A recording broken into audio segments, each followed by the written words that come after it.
All right, everybody. It's 6:02 p.m.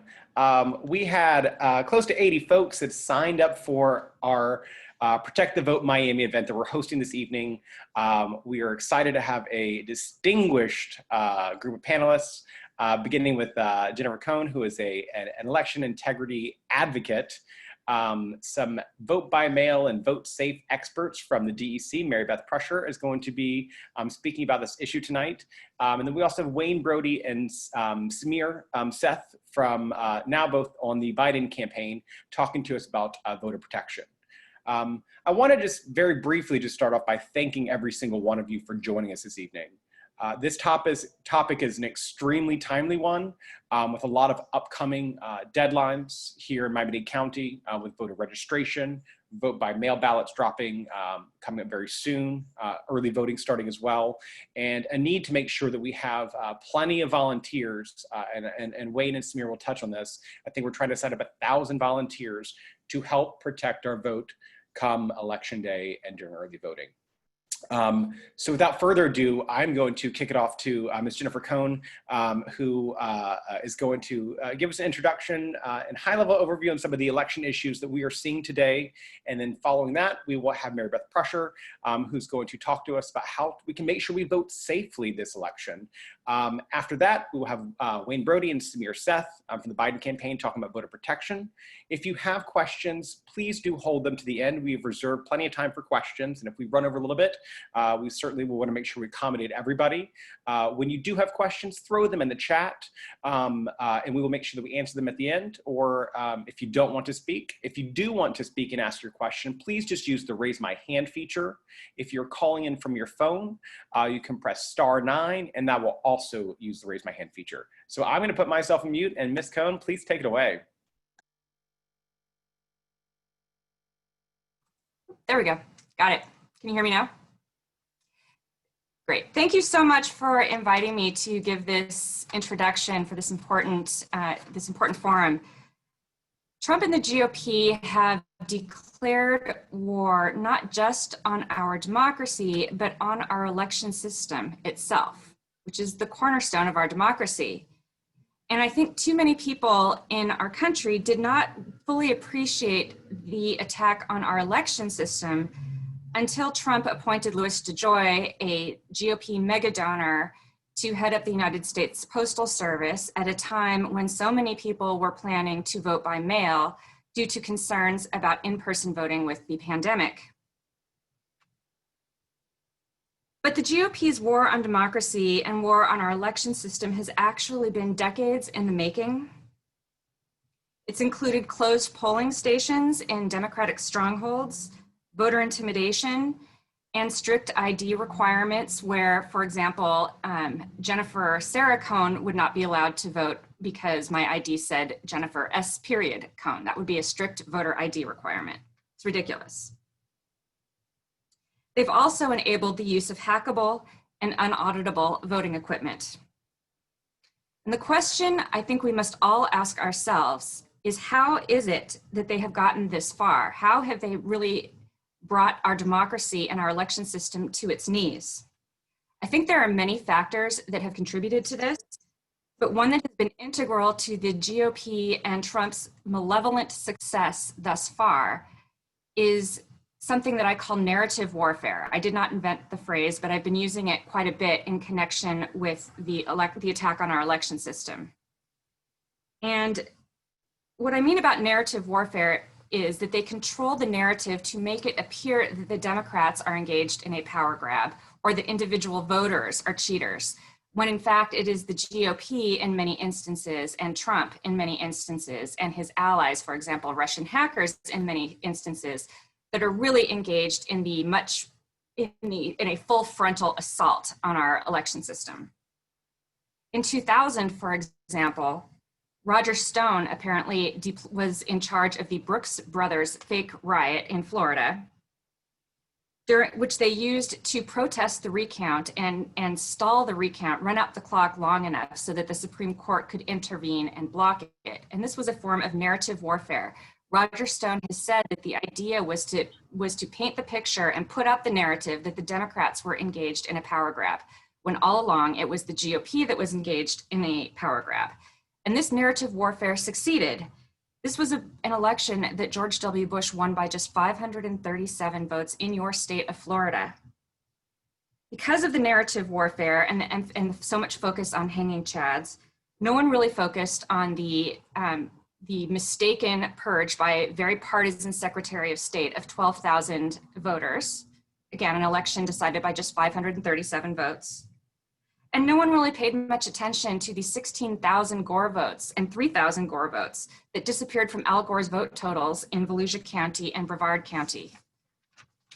The narrative succeeded in deflecting and really stymieing the type of loud protest that I think the public probably should have engaged in at that time. And Trump is engaged in similar narrative warfare today. I don't think the narrative warfare has frankly ever really stopped. His claims of mass voter fraud and his baseless attacks on vote by mail, claiming that the Democrats are going to use vote by mail to steal the election, are another example of narrative warfare. And if he felt he could win without spinning the narrative, he wouldn't bother to do it. So I really think we need to pay attention to this and flip the narrative ourselves.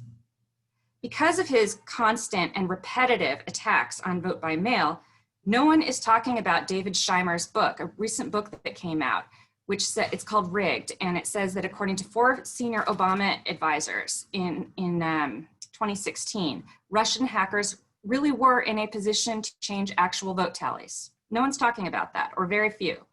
Because of his constant, repetitive domination of the news cycle with his attacks on vote by mail, not that many people are talking about Bob Woodward's book and the revelation that Russian hackers actually did install malware on voter registration systems in at least 2 Florida counties. And notice the phrase I use, at least.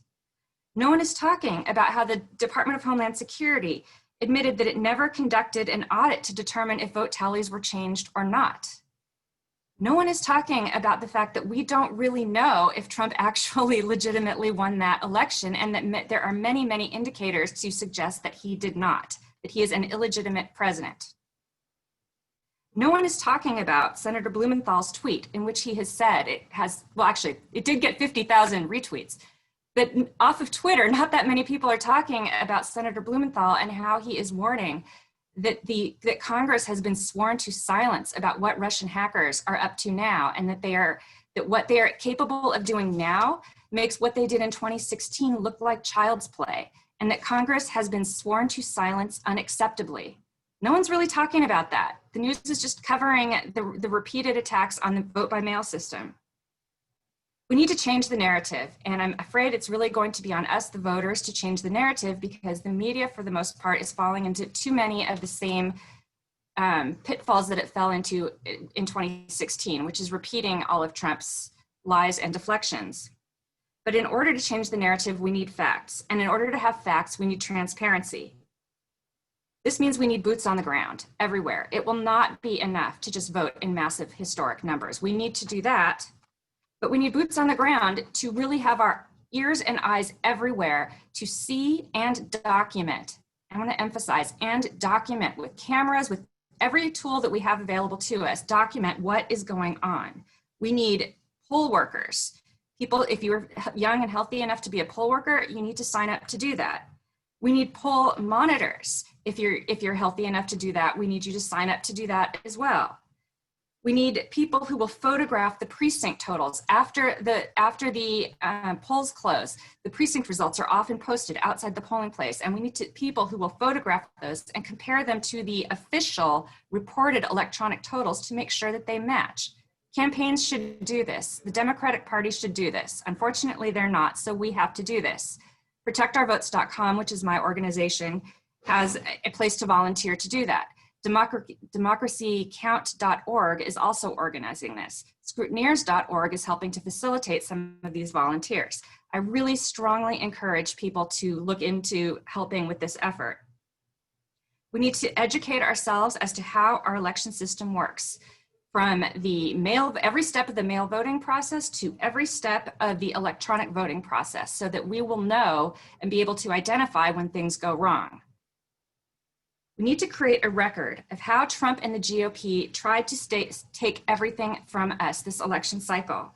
And we need to do this not just for us, but for our children and for our grandchildren and for other countries, because we are not the only country that is fighting tyranny right now. There are other countries that are fighting tyranny, and some of these same tactics are being used elsewhere as well.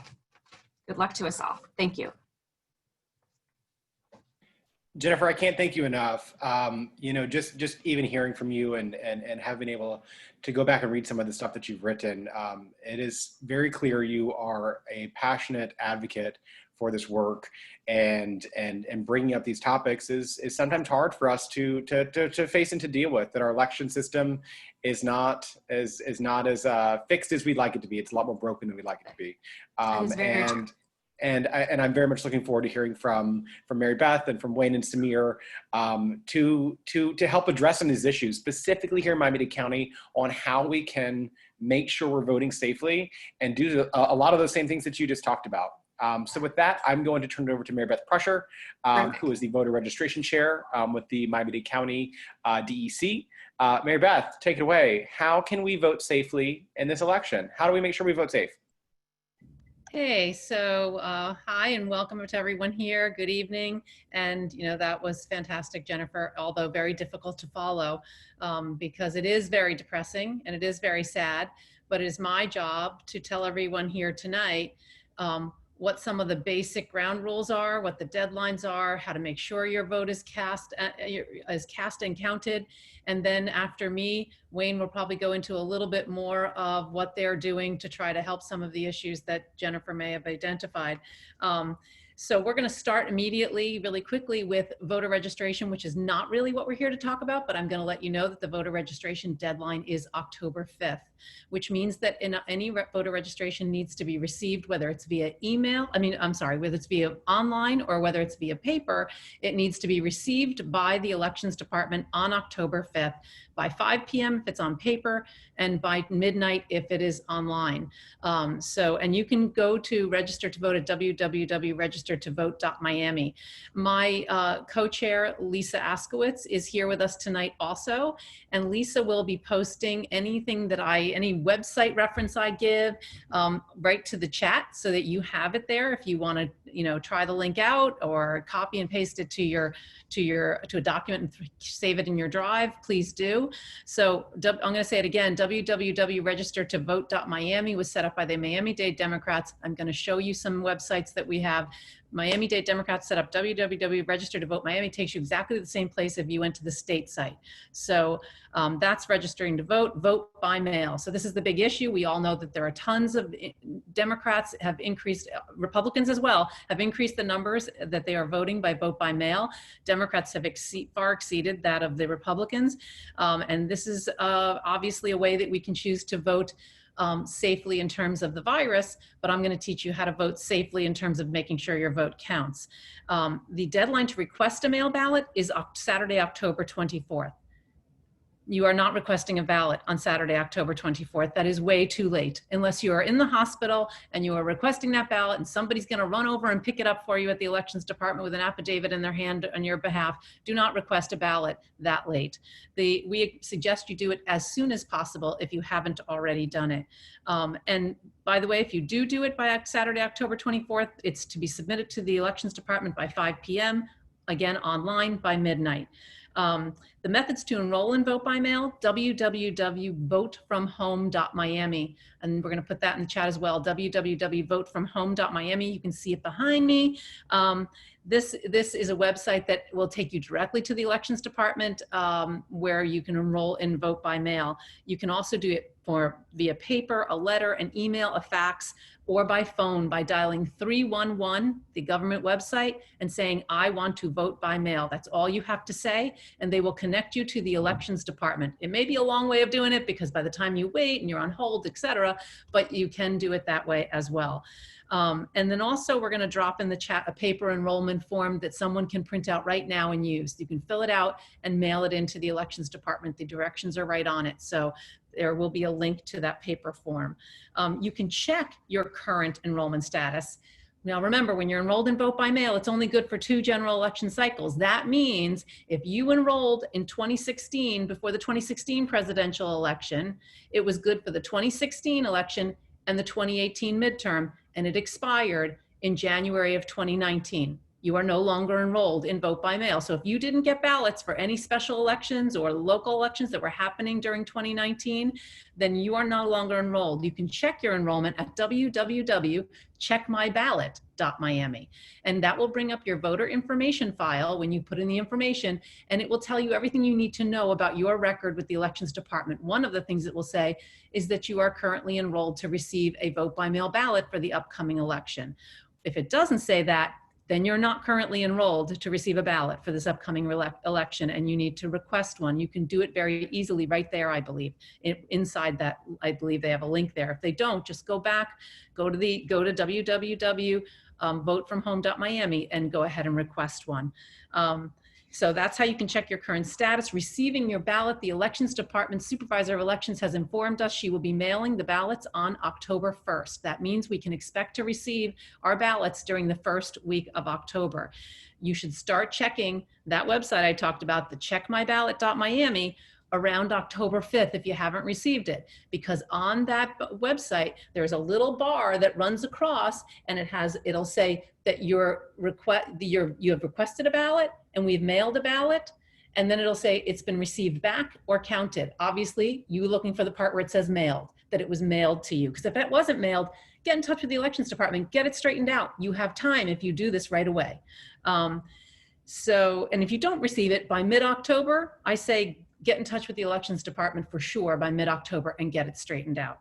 You can do that you can actually go in person anytime to the Doral office of the Elections Department or the Stephen P. Clark Elections office downtown, and I say, I would like a copy of my ballot. And you can, if you lost it, if you never got it, whatever the circumstance, you are always able to go and request another ballot at the Elections Department. They are busy, but you can do it. There are 3 ways to return your ballot. First, you can return it by snail mail, the U.S. Postal Service. Obviously, because it's snail mail, and it's even more snail mail now, it's McConnell Turtle Mail. You are going to have to do this by October 17th. That's our made up deadline. I would even say do it sooner. There's no reason not to turn around and mail it back in. If your intention is to mail it back in as soon as you get it.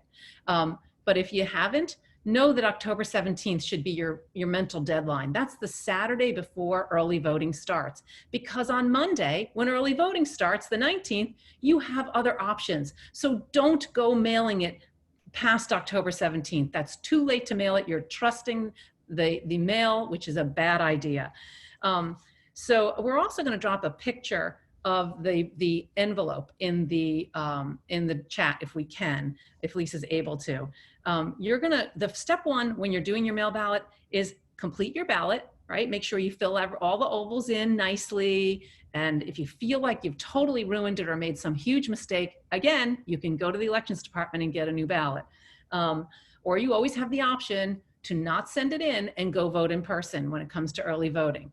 But you're gonna complete the ballot, you're gonna place the ballot into the little privacy sleeve, the little manila sleeve they give you, and then you're gonna put it into the envelope. If you forget to put it in the manila sleeve, it's okay. They don't care. That's for your benefit, that there's no ability to read it through the envelope.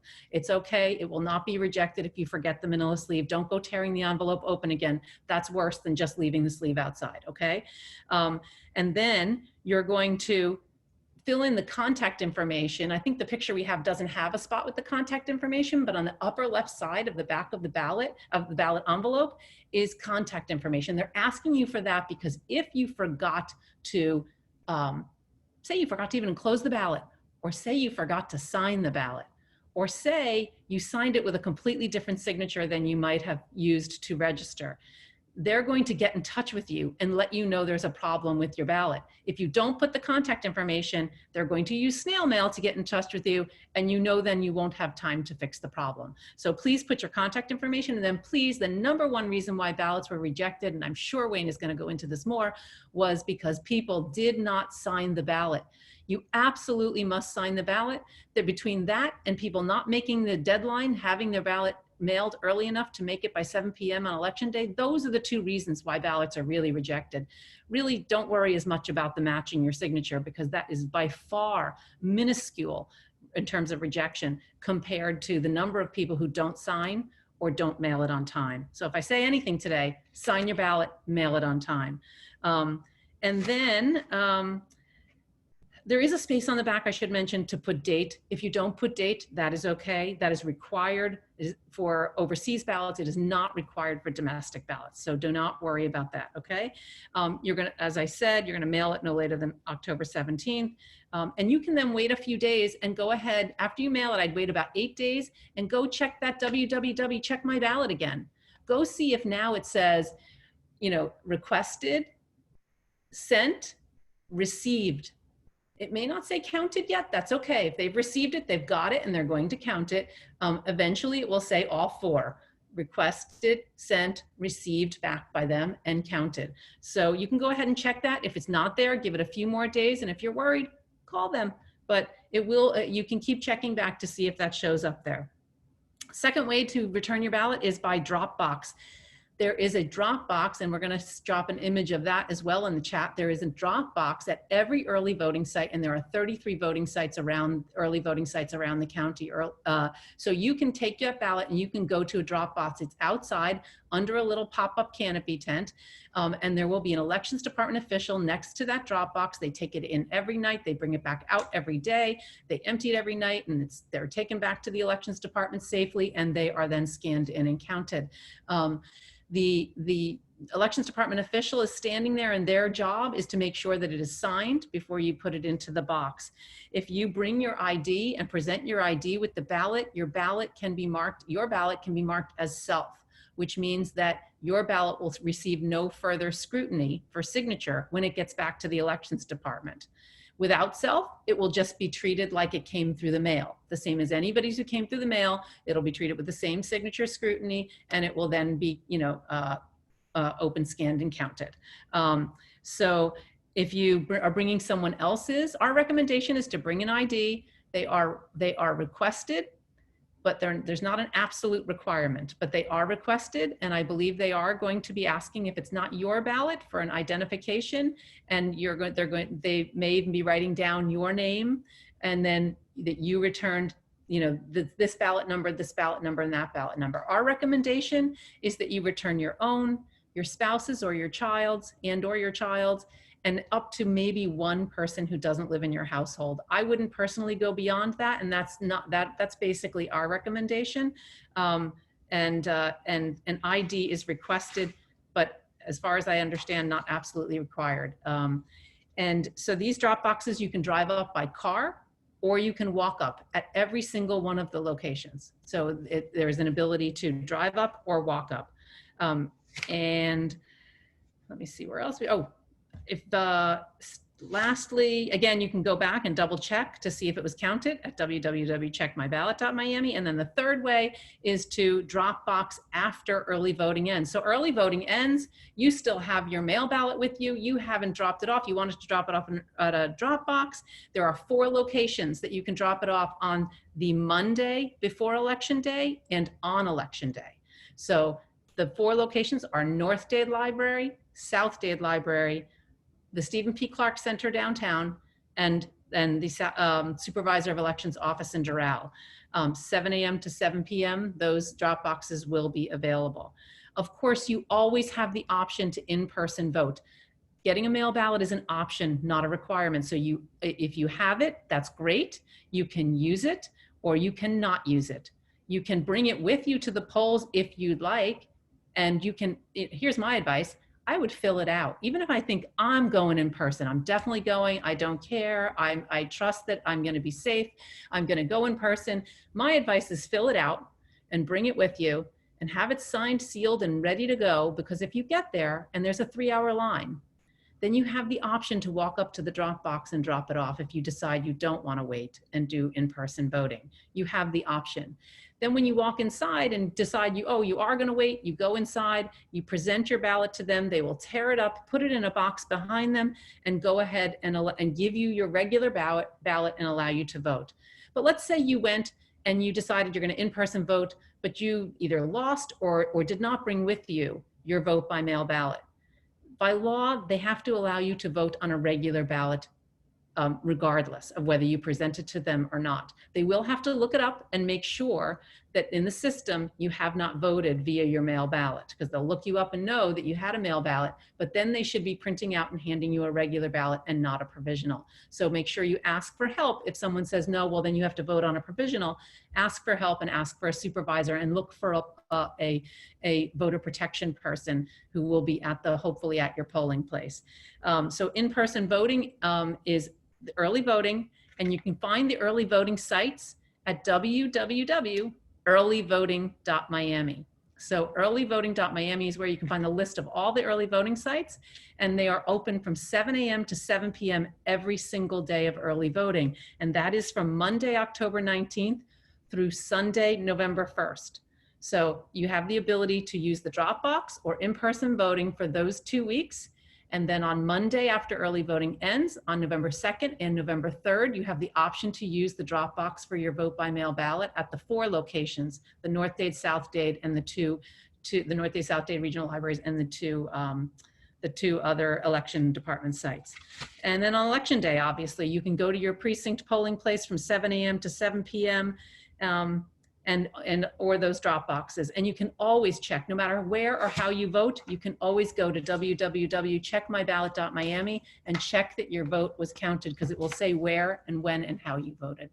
And so that's all I have for now. I don't want to take up too much time. So if you have any specific questions, specific issues that have happened to you or a friend, or specific questions like that, we'll take those questions, and Lisa and I will get back to you. If there's a question about some issue, something I've said tonight that you'd like clarification and you think everyone might need, please drop it in the chat and we'll do that tonight. So Marybeth has just dropped like 20,000 truth bombs on us and given us links to this and links to that. And Lisa, with the assist, has been amazing, answering questions as they've been coming in. I've been loving all of this, you guys. It is a lot of information, and it is slightly overwhelming. And we are going to do our best to present this in a very digestible format when we do send out a recap, which I'll have a link to this video as well. But I think one of the most helpful links that Lisa's popped into the chat is www.miamidadedems.org, because it's going to have all of these links in there as well. And keep in mind that, you know, the votefromhome.miami, checkyourBallot.miami, all of these links are hosted by the Miami-Dade Democratic Party, and they're ones that we've all been preaching since the primary election and will continue preaching through the general election. Thank you, Marybeth. I cannot thank you enough for this. I think it was very, very helpful. A lot of information, like drinking water out of a fire hydrant, but we are going to make sure we get it to all of you in a very digestible format so that you can take it, use it, disseminate it, educate your friends and your family. So I can make sure you have a one-pager to send out if you like. Perfect. That's the best. Awesome. I know Lisa wasn't able to give us those pictures, but we'll make sure we include those as well so you can see what the drop boxes look like and how to sign the envelope properly. So thank you, Marybeth. And next up, we're going to have Wayne and Samir, who are going to tell us how we can actually make sure our votes are protected come election day and through the election. Thank you very much, Matthew, and good evening, Democrats. It's good to see you all. I know quite a few of you out there. It's a pleasure. Good to see Mayor Phillips has joined us from South Miami. Thank you, Sally, for being here with us, and a number of other folks.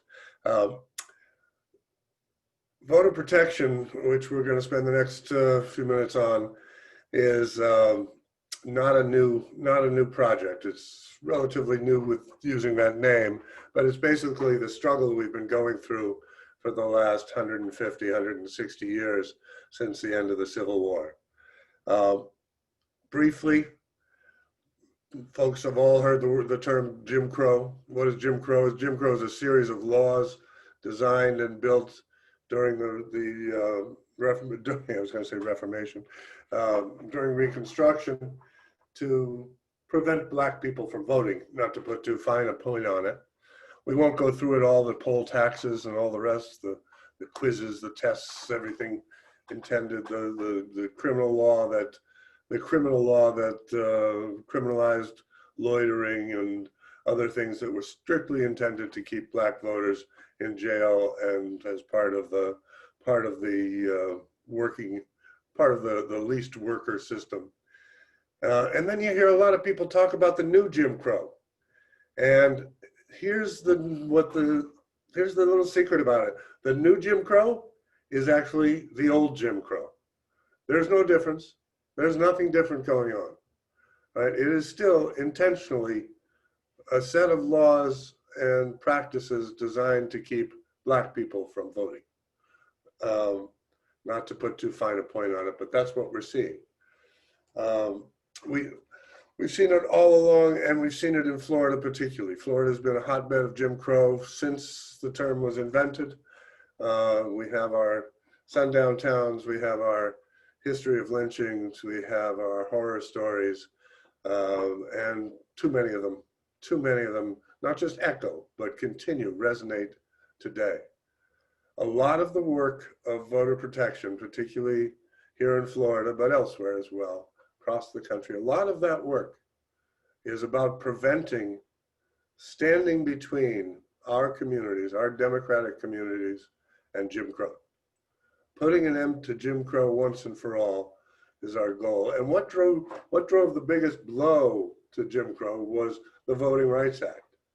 The Voting Rights Act, as you all know, going back to the 60s, has been gutted by our Republican majorities in the Supreme Court, in the Congress of the United States, and in its versions, in its down ballot versions, if you will, in many states, not least here in Florida.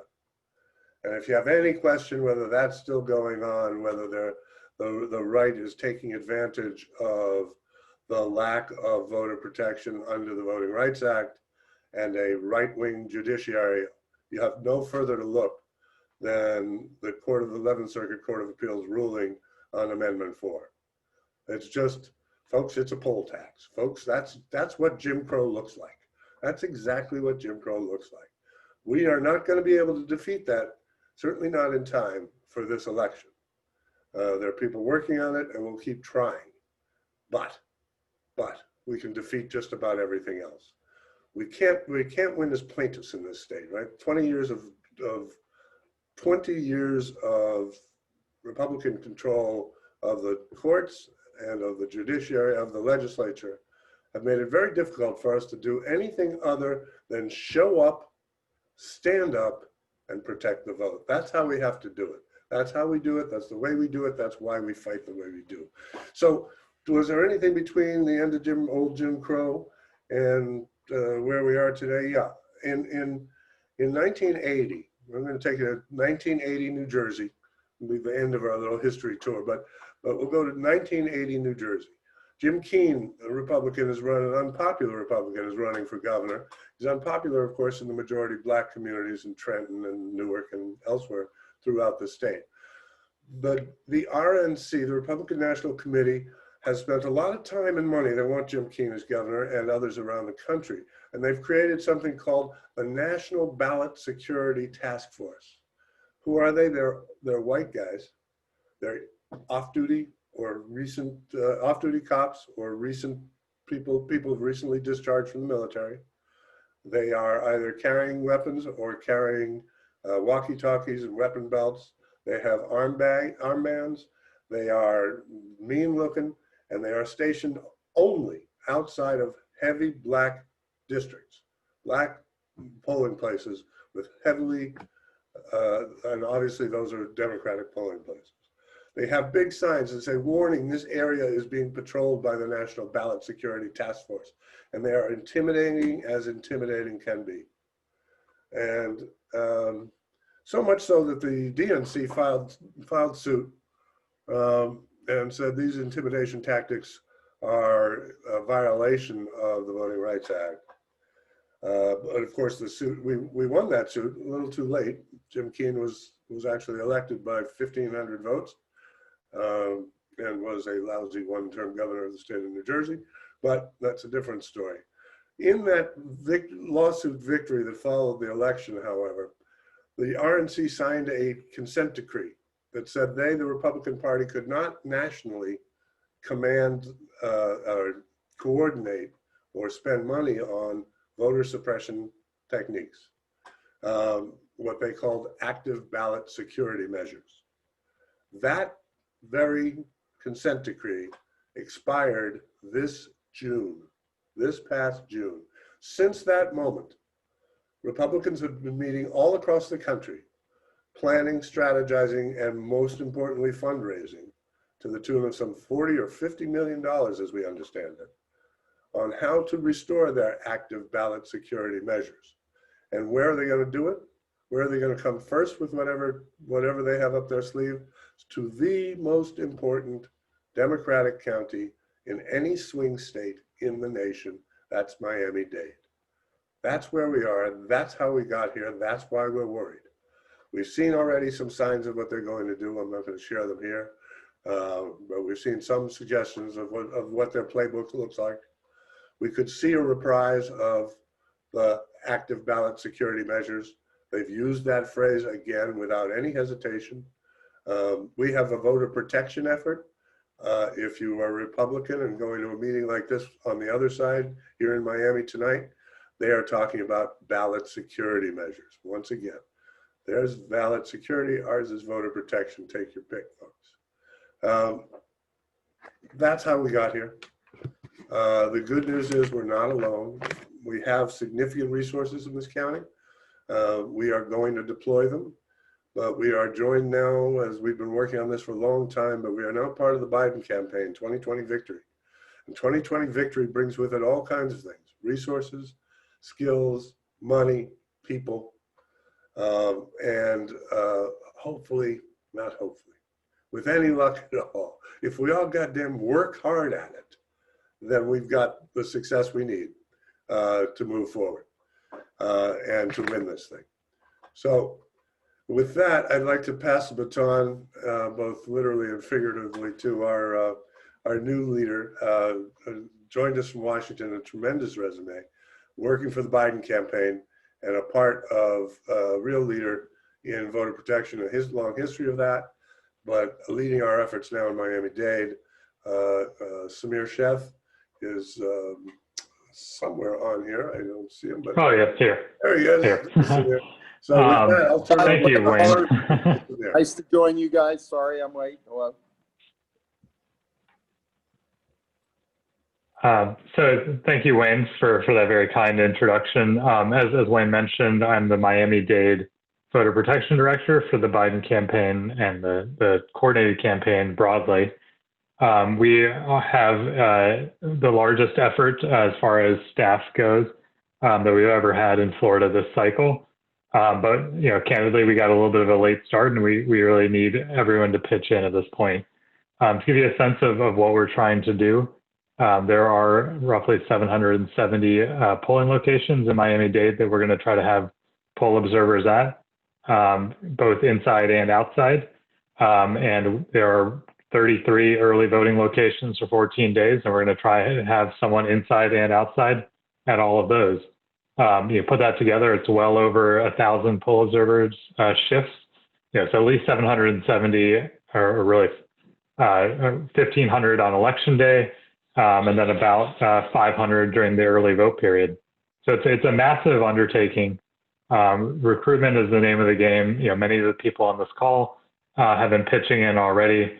But now, between now and October 4th or October 5th at noon, when we have to submit the list of poll watchers for the early vote period to the state, and that's, we lock it in, and at that point we can't add to it. 99% of my day, all day, every day is focused on recruiting those people. Once we get past that October 5th deadline, we're going to continue recruiting people for election day, obviously. But we're going to put together the boiler room, put together the ballot canvas team. The ballot canvas team and the ballot cure team, all of which have been mentioned previously tonight. There are definitely opportunities for everyone to get involved, but I need to stress right now that we need people to get involved. There are people sitting on the sidelines that have done this in years past. You probably have received our calls already. You've probably received our emails. The time is now. Really, frankly, the time was 2 weeks ago, 3 weeks ago, a month ago. But if you've been sitting out for whatever reason, 90% of our work can be done remotely, with the exception of the poll observers. So you won't need to drag yourself out to a field office like you maybe did in years past to make calls. But we have phone banks every night to recruit poll observers. I'm going to put the link in the chat right now to sign up for it. I encourage you, if everyone on this call, all 80 odd people, 66 people, put in a couple shifts between now and the 5th, we would be done. That's the capacity we need that we frankly don't have right now. Simultaneously, we're standing up the ballot cure team, which is, Lisa has been working on that. Wayne has been working on that. A number of people have been working on it. They're going to reach out to everyone whose vote by mail ballot was rejected for whatever reason. Well, I shouldn't say everyone.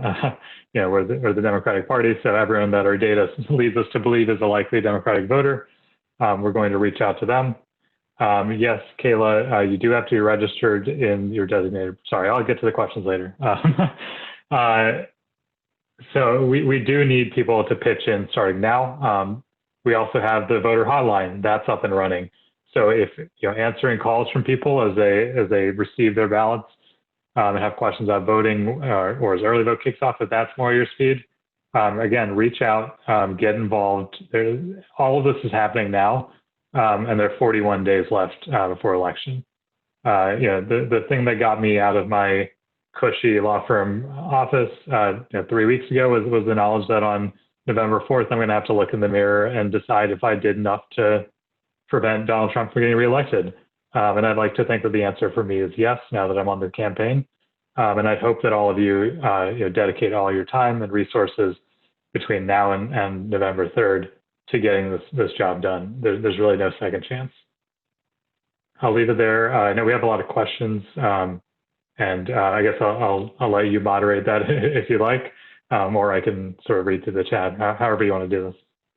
I think Samir, I think if you wouldn't mind, I think there's a few questions specifically regarding the voter protection aspect, and then we can move on to just overall kind of questions. So I think a couple questions do you have to be registered in your designated precinct or in Miami-Dade County? Can you observe outside of your precinct? And then what kind of training also does this entail? I have popped into the chat the sign-up sheet to join the voter protection team. So that Google document is there for you to sign up if you are interested in doing so. And like Samir and Wayne said, they must turn over these names to Miami-Dade County, I believe, September 30th, is that correct, Samir? October 5th for early vote, October 20th for election day. Got it. Okay, so if you want to fire over some of those questions, that'd be helpful. Sure. Absolutely. So you do, I think Lisa answered this as well.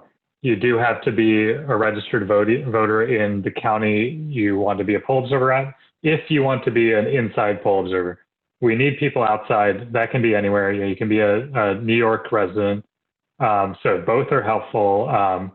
And if you live outside Miami-Dade County, but in another county of Florida, this program is statewide. So I'm happy to put you in touch with the person working in your county. But yes, registered voters. The second question, it's not precinct, it's county. So we'll shift you to wherever we need help near your home. We're not going to make you drive across town, but that is an opportunity that's available. Sorry, there's one more question What kind of training is necessary in order to do this? Yeah, training, right. So we have scheduled, I'm going to start sending out, if you haven't already received them, if you have previously indicated interest in being a poll observer, tonight you're going to get an email blast from me, or maybe first thing in the morning. We're doing 10 online live but remote trainings. They take about an hour and a half. We walk you through all the laws that you should be familiar with, but by no means are you expected to be an expert on this. We walk you through the system that we use for reporting incidents on election day, and we just get you a little bit acclimated with that. I've done it in the past when I was a poll observer. It's a pretty easy process to go from no knowledge whatsoever to being ready to go. We definitely try to recruit lawyers, but you don't need you don't need a background in election law. And candidly, as we move too close to the deadlines, if we're not filling up our ranks with lawyers, we're going to reach out beyond that as well. Because someone who is trained, competent, calm, and capable, on the ground is definitely going to be helpful inside or out on election day. Thank you, Samir. Okay. Yeah. So I can answer this last question in the chat too. Yes, anyone can be an outside poll observer.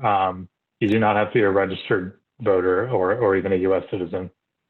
Yeah, sorry. Perfect. So if anybody wants to ask any questions of either Ms. Cohn, Marybeth, Wayne, or Samir, feel free to go ahead and use the raise my hand feature. And we're happy to call on you and you can answer a question live. I know we've, a lot of folks have put some questions in throughout the chat, and I think that we've been answering them as we've kind of gone along vis-a-vis. I know Lisa's been really helpful and answering those, but did anybody have any specific questions for anyone at this moment you wanted to ask? I have a question. Okay, so you want both lawyers and non-lawyers to sign up now, correct? Yes. Okay. Yes, we will take the signups now, and candidly, I think we're going to be at a point where we're definitely going to need both. So yes, please sign up. And if on election day we have 770 lawyers in every single polling location, great. We'll definitely find a way for everyone to get involved. Put it another way, we need what we like to think of as lawyers or people who could have been lawyers. Lawyers, activists, problem solvers, basically everybody on this call. You're more than ready, more than qualified. And when you're picking up, when you network, and we didn't mention this, but it's really important. If you can take this message, everybody on this call is a convert, right? Everybody, all of us are activists. All of us are working our asses off one way or another in one position or another to get across the finish line. But what we really want is for everyone to reach out to their networks and say, hey, you asked me how I can get involved, how I can help. Well, I heard voter protection really needs people, and they really need smart, aggressive, strong people like you, activists, problem solvers, the folks your networks. So please reach out. We're also very interested in having students, law students particularly, but we'll take mature graduate students or undergrads who can handle it. And the best thing is when our network reaches out and provides them to us.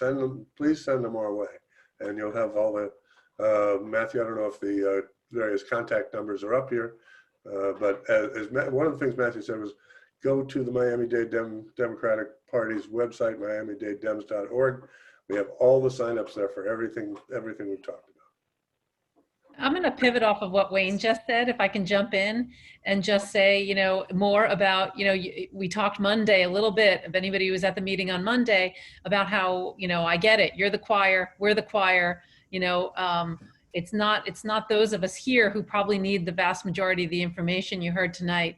It's those of us here who hold the responsibility of sharing this information to all of those that probably look to us, each one of us on this call, for information, because we're involved. We tend to know a little bit more than others because we're engaged. At the very least, you show up at meetings now and then, so you hear a little bit more than everybody else. Now you've heard a lot more than everybody else, like a lot more. And so it really, if I get the one pager to Matt, if you can share the link to sign up, that's really the job here, is of each and every person on this call to share with 5, 6, 7, 10 others. And if you can do that, you may have corrected some misunderstandings they have that they didn't even know to ask, and you may have actually gotten a lot of more people to help sign up to do the work. Yeah, we definitely understand that this is a lot of information, and so we want to just make sure that we are going to disseminate that and put it, like I said, an easily digestible format so you can disseminate it to your friends and to your family and folks like that. Alexandra Wayland, you have a question. I'll go and take you off. Oh, you already took yourself off mute. Perfect. Go ahead and ask away. Hey, most people know me as Sandy Wayland. I'm the past chair of the Miami-Dade Election Reform Coalition. We were responsible to make sure that Miami-Dade actually works as well as it does. Because I have to say, we don't elect our supervisor. They're not politicians. They are elected. They're not elected. So they do things a little differently.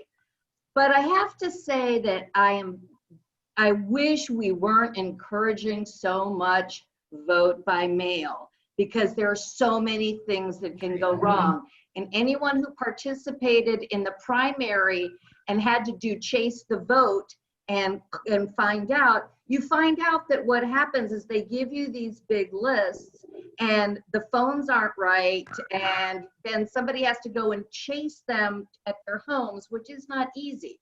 So I think that a lot of people need to sign up for that voter chasing thing for those people who vote by mail, and encourage people to work as teams, because you might have somebody who can only do things from home, but they might have a son or a daughter who can get in the car and go to that person's house and chase that vote with the affidavit and say, look, we've been trying to get in touch with you, but do you know that your vote isn't complete because you voted by mail and you didn't sign it, and blah, blah, blah. So that's what I encourage. But I do not encourage people to vote by mail if they don't have to. It's just so much better to go in person if you can. I mean, absentee ballot, vote by mail should be the last ditch effort, because gosh, there were so many people in the primaries whose votes did not count. That's it. Thanks, Hi, I was Sandy. hoping to make a comment also. Am I still muted? No, we can hear you. Jennifer, no, you're good. Oh, yeah. Yeah, I just wanted to also tell people that I have a tip card that I created, which is quite detailed, so that no matter which way people want to vote, whether it is vote by mail or in person, it includes detailed tips on how to maximize the chances of doing so successfully. And if I can just screen share just for a second. Can you enable my screen sharing? Oh, there we go. And there it is. There it is. Can you see it? You see it? No? Yes, we can see it. Anyway, that's the card. It talks about things to bring, asking to use a pen instead of a touch screen if possible, verifying the printout from a touch screen voting machine if you vote in person. Florida maybe doesn't use as many touch screens. It emphasizes signing the envelope. I heard that is the #1 problem, so that's under the vote by mail section. It has volunteering as a poll worker, as a poll monitor, and it includes workelections.com as the site. I'll put this at the top of my Twitter feed. I'm at Jenny Cohn 1, JennyCohn1, and I'll put it at the top of my Twitter feed. I'm open to making a few suggestions if anybody, to making a few changes if anyone has suggestions. And then I also just wanted to say really quickly on the question of vote by mail or in person, I really kind of think we have to diversify. There are risks with both. In terms of in person, wireless modems, cellular modems is something I've tried to message. Florida is among probably about 10 states, some counties, and I believe it's most counties, that are going to modem their unofficial results to the county central tabulators from the precincts. And experts almost unanimously criticize this practice, say that it's opening the system to the internet, and the concern is that if hackers get into the central tabulators, they could change official vote totals too. So I have a video about this that I'll also put at the top of my Twitter, and a petition that already has, I believe I think it has at least 600 signatures on it so far. It should have thousands, frankly. But it's started by the nonprofit Free Speech for People, and it is to remove or disable, or at least have it get an order saying, please do not modem these results. It is unnecessarily, expanding the attack surface of our election equipment. And one last thing that I doubt other people are aware of, and I only just became aware of it. According to the Brennan Center, Florida is really the only battleground state that is not requiring backup paper poll books for its electronic poll books on election day. And VR Systems is its vendor, which is the vendor that was breached by Russia in 2016. So we need some activism there to get them to use backup paper poll books on election day. It's not a crazy thing to do. The other battleground states are doing it. That's all. Thank you, Jennifer. And thank you, Jennifer, and thank you for making sure we post those things. I think Marybeth wanted to really quickly respond. I think maybe to the vote by mail issue. Probably. Marybeth, fire away. No, I just want to respond. I'll respond quickly to the vote by mail, and I know Wayne wants to respond to the paper ballot backup. If I know him correctly, so vote by mail, we know that in vote by mail, and I understand your concerns, Alex, and I don't dismiss them. They are valid concerns, but what we do know is that when people are, specifically Democrats, are enrolled in vote by mail, they are literally anywhere from 40 to sometimes 120% more likely to participate in an election. Now, that said, this November 3rd is an exception to a lot of things, right? Because people are very motivated to participate. However, you know, again, we're the choir. It is shocking to us that anyone would consider not voting, or that anyone would be unaware of when election day is. It is shocking to us. But there are people who don't watch TV. If they watch TV, they're only watching, you know, sports or whatever. And they don't read the paper, and they aren't listening to news. They're listening to misinformation from their friends. But when that ballot arrives in their house, they pick it up and they vote because it's easy. Otherwise, they might not vote. So we know that elections, we do a ton better when we have more vote by mail ballots in the hands of our voters. And so in terms of what to do this election, you know, as far as I'm concerned, if people turn around and turn in their vote by mail ballot within the first couple of weeks they get it, that's excellent. That's the best we can do. And if they want to go in person, I'm sorry, pardon me, go in person after that, great. I understand your concerns, but we in no way would ever discourage enrolling in vote by mail and participating in the process, because it means we win. Bottom line. Yeah, well, if I could actually comment on that briefly, I don't discourage vote by mail by any means. I also don't discourage in-person voting by any means. I think we need both, and there is one of the concerns with vote by mail that cannot be overlooked either is the running out of the clock, which that's how the GOP won in 2000, was running out the clock with hanging chads. And there have been a number of articles, scholarly articles by constitutional lawyers expressing great concern that Trump is going to run out the clock with all of the technicalities that there are with vote by mail, you know, picayuning over signatures, not because it's a legitimate concern, but to run out the clock and have it tossed under the 12th Amendment to the House of Representatives, which would be done by who has the majority of states, not who has the majority of representatives. So if it goes there, the Republicans, or, you know, it has a couple of nightmare constitutional scenarios. So there is that concern with vote by mail that Trump is not going to let them all be counted, and he's going to run up the clock. There are concerns with in-person voting too, which is why I think we need to do all of it. Right, and it's clear though, in Miami-Dade County, our ballots will be counted that night. So chances are Florida will be called, regardless of whether it will be challenged. Florida will be called that night or the next day. It will be one of the only battleground states that will happen that way. So I agree. Right, but for a recount though, all right, maybe. Okay, so good. For a recount, we have paper ballots, and Wayne will probably answer that. That's right. You do have paper ballots. That's a really good thing about Florida. Thank you. I forgot that for a second. Wayne, do you want to very briefly touch on the paper ballots? And we've got two more questions. We're at 7 o'clock, and so I want to make sure we get 2 more questions in, and then we'll wrap it up. Okay, very briefly. I also want to point out, with respect to vote by mail versus not vote by mail, that it is the position, the official position of the Democratic Party of Miami-Dade County, that we are encouraging vote by mail. We're doing it successfully. We certainly hope the strategy is correct. It's wonderful to hear everybody's voices on the topic, but that's a decision that's been made. And as representatives of the party, and as members and activists in the party, it's something we really support for the reasons Marybeth mentioned. We do have, in Miami-Dade County and throughout the state of Florida, we do have paper ballots supporting absolutely every vote. And if there's a recount, thank goodness there are no more chads. There is no more of that.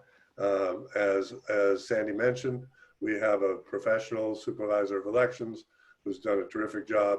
She's worried about getting everything counted that night, but I think those of us who know her really believe that they will start canvassing those votes the moment the logic and accuracy test is done. Sorry, getting in the weeds, but they'll do it early, they'll do it often, they will do it under we will be watching, and we're very comfortable that those votes will be counted, so long as people sign the envelope and get them in on time. Those two things, if we make that, then Sandy, I hear what you're saying, but it's something we really have to buckle down and say, we're all for vote by mail. And as Marybeth said, there is, that's an insurance policy. You can take your vote by mail ballot with you and go vote if you're so moved. Is there anything the Democratic Party can do about the backup paper poll books? It's outrageous because it's interesting to hear you say that. I want to talk to you. I mean, there is a requirement for those poll books. We know VR Systems would like to do away with all paper, but they're not quite in charge yet. It seems like they're. But The Brennan Center said that Florida left it up to the county, so maybe your county actually has them. I'm going to look into it, and I'd love to talk to you more about it. So yeah, I think it's not every county that doesn't have them, but they don't require it. Okay. Yeah, I believe we do, but I want to make sure. Thank you for bringing it Okay, up. great. Thank you, Wayne and Jennifer. Can I just Sandy, add one Sandy, thing quickly? oh, I'm sorry. Who is this that's speaking? Ben Sorry, Schoen with oh, Coral okay. Gables Dems. I just yes, want to very briefly. very quickly that including Miami-Dade Dems, we are all telling people to mail their ballot no later than October 17th. And if you cannot mail it by the 17th, bring it to an early voting site. A lot of things are being done to get that message out. That's great. Thank you so much, Bentone. So I want to quickly go to Oliva Fernandez, who has a question. Oliva, do you want to take yourself off of mute? Yeah. Oh, hi, everyone, and thank you so much. I wanted to go back to when Samir was talking about the voter protection. I'm very interested in participating, and I want to know how best I can fit into the different roles. So I don't have a clear understanding of what a rover does versus an outside observer and a poll watcher. I mean, maybe it's not the time to explain it all here, but would there be a place where there would be a specific description on the 3 different roles that are available to do? Samir, you? So, yeah, there we go. I think, we'll definitely cover that in great detail at the training. So the first step is really just to sign up. Get your name on the list. We'll get you information about the training. Quickly, I think the big distinctions are the distinction between inside and outside. Inside, you have to be a registered voter in the county. Outside, you don't. And there's different responsibilities for those too, which will be covered in more detail at the training. Rover versus outside, any of those fall in the outside category. We tend to have rovers when we don't have enough people to cover each polling place in person. So it's sort of our fallback option. But so if you sign up to be an inside poll observer, we'll make sure you're inside. If you sign up to be outside, you'll likely be in front of one location for most of the day. Thank you, Samir. And I went ahead and dropped that sign up for the voter protection team link back in the chat. We're going to go to John Henry Dale, who has a question about cybersecurity threats. John Henry, you can take yourself off mute. Yep. Hi, everyone. Thanks for joining. I want to know if there is a dedicated team. I don't need to know the specifics. I want to know if there is a dedicated team of cybersecurity experts who will be monitoring the possible threats. We know there are 2 or 3 counties, or possibly more counties, that were infiltrated in 2016 in the congressional report. I'd like to know if there are, in fact, dedicated professional teams of cybersecurity experts on working for for us to monitor actively the threats that they're seeing both on election day and leading up to it.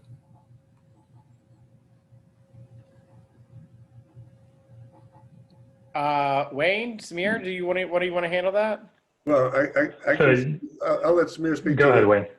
Well, I'll let Samir speak to 2020 victory, but I can tell you from the county perspective that we are forced very much to depend on the state. They keep very tight boundaries around what they will tell us in terms of their cybersecurity efforts.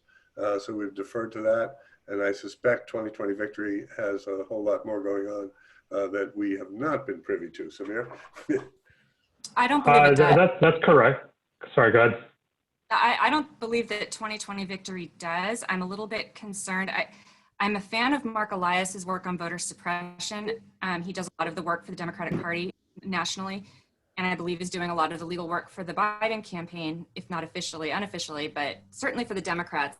And the thing is, he does not address tech concerns. He does not address election security concerns, and he never has.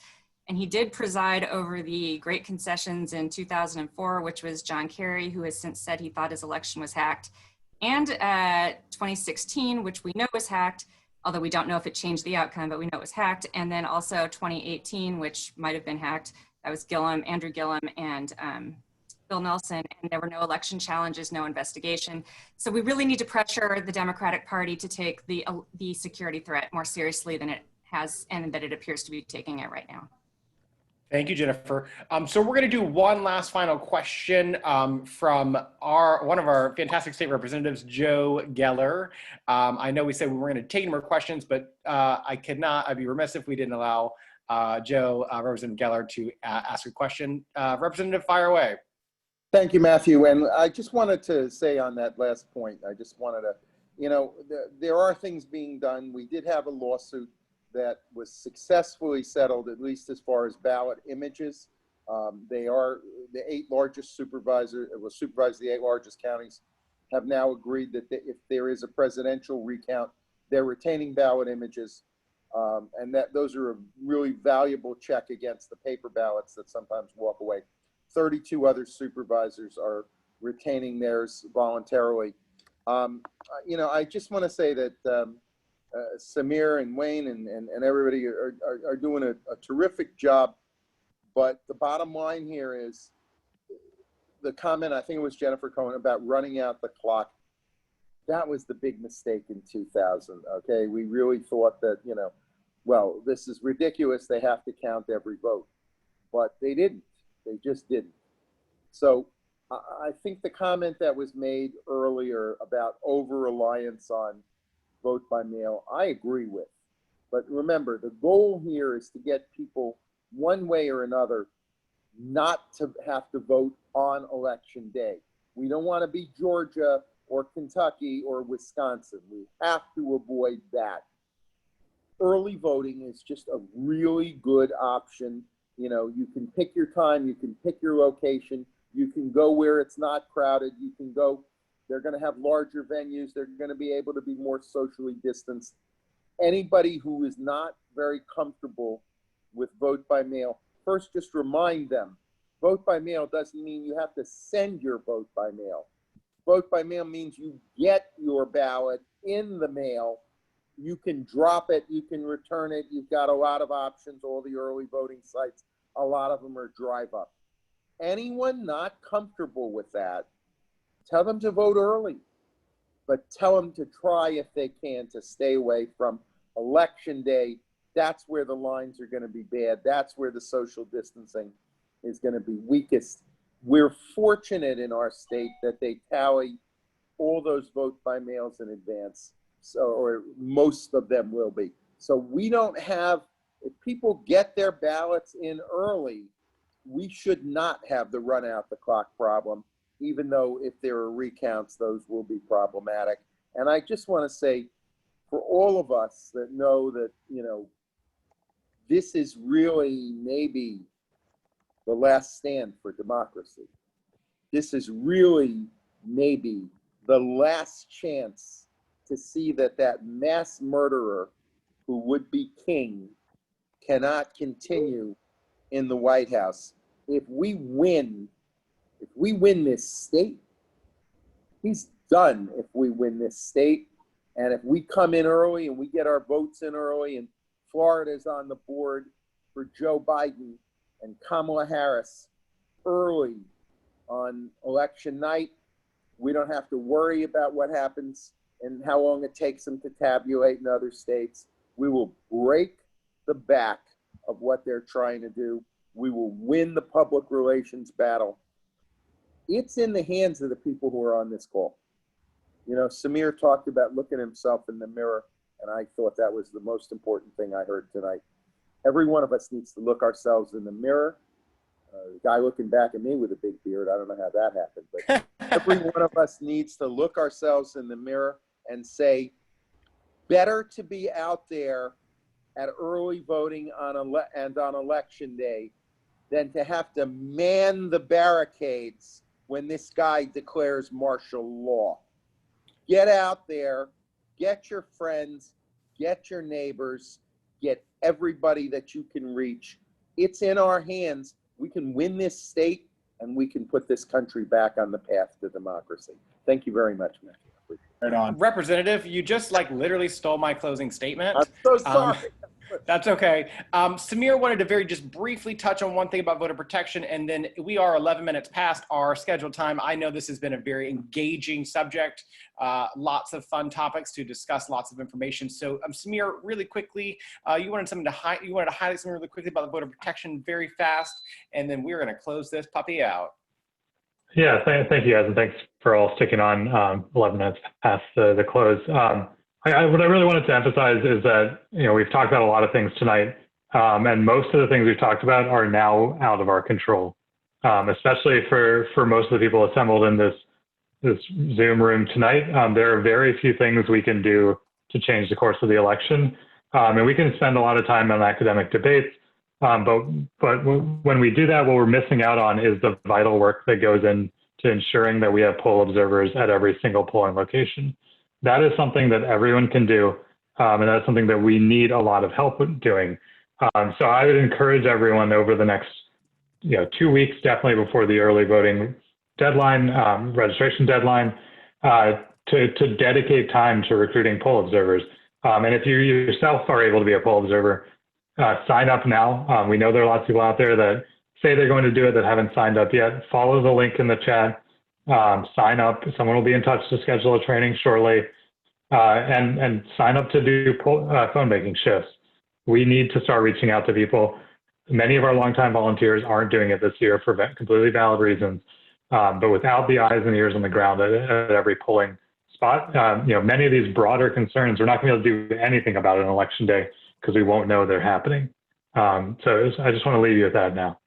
Thank you. Thank you, Samir.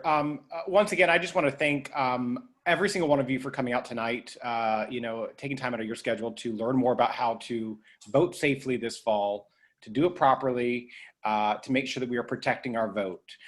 We will be sending out an email recap along with the link to this recording with tons of helpful information and a very handy dandy one-pager. Once again, I would like to thank every single one of our panelists. Jennifer Cohn, thank you so very much. National Voter Integrity Advocate, Marybeth Prusher, voter registration chair with the DEC, Wayne, Brody, and Samir Sheth, both with 2020 victory with the Biden campaign and the voter protection team. Thank you all so very much for giving your time, your energy, and for all of you Democrats that are out there, it's incumbent upon us. Let's go out there and win this, and let's not have to do that barricade thing like Representative Geller said. Thank you guys, and have a wonderful evening. Thanks, everybody. Thank you. Thank you. Bye.